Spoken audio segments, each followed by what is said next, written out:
I'm about to tell you the real reason why you don't finish things, and if you fix this, you'll make more progress in the next 30 days than you've made all year. People love saying, I'm just lazy or I can't stay consistent. I understand you, but no, you are inconsistent because your brain is stuck in a loop nobody taught you how to break. So you're not lazy and you're not inconsistent. That loop is shrinking your confidence, makes your goals heavier, and turns your life into half-finished projects. So stay with me, because once you see this loop, you can't unsee it. Here is how your life usually goes. Tell me if I'm wrong. You get hyped about doing something, you start, you panic, you ghost, you feel guilty, you wait for motivation, and then you repeat. That's the start, stop, shame cycle. I call it the Bermuda Triangle of ambition. You must understand the root cause first. So personally, I realized so many times when I plan to do something meaningful towards my goals,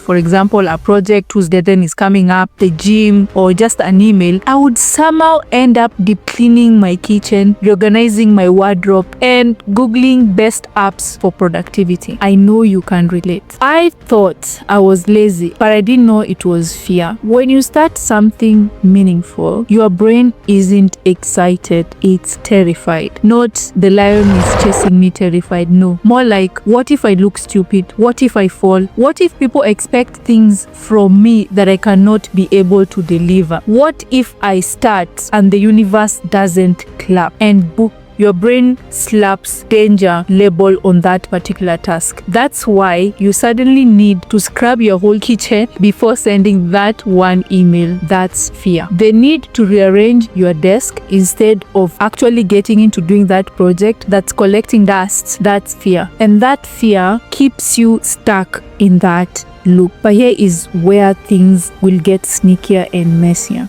Because the moment fear is in the driver's seat, your brain starts negotiating with you all day. Should I start now? Maybe later, after lunch, after I stretch, after the weather improves, after January, after 3 months. You get exhausted before doing anything. You leak energy. You spend the whole day arguing with yourself and still lost. This is so embarrassing but very honest. And because you've drained your brain before you start, you don't even start, which leads straight into the next disaster, the shame spiral. Another symptom of fear just after the energy leak, which I've talked about. The guilt comes. You miss one day. Successful people normally move on. You hold a memorial service. You disappear for a week. You buy a new notebook. You change your wallpaper to new month, new discipline. You create a Pinterest board called Discipline Era. Basically, you rebrand like a washed up influencer. You do everything except return to where you left off. And all of it is happening because your start feels too big and too dangerous. That's where the fear comes from. So let's fix it.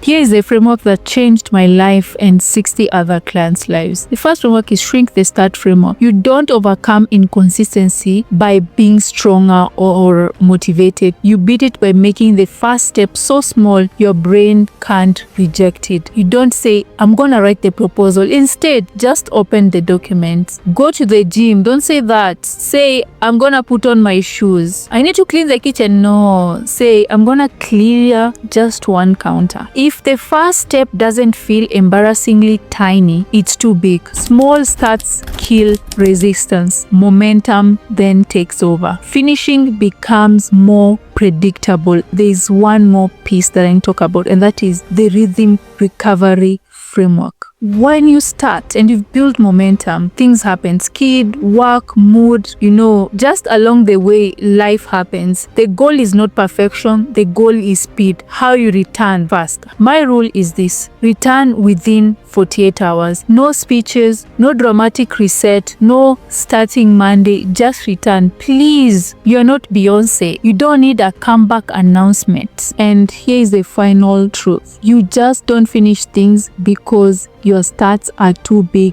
and your returns are too dramatic. Shrink the start, normalize the return, as many returns as possible, so that you can actually break the loop and finish more. That's the whole formula. If everything I've just said felt painfully accurate, I created a system inside my community, Accountability HQ, that helps you finish the projects you've been dragging for months. Click the link in bio to join Accountability HQ.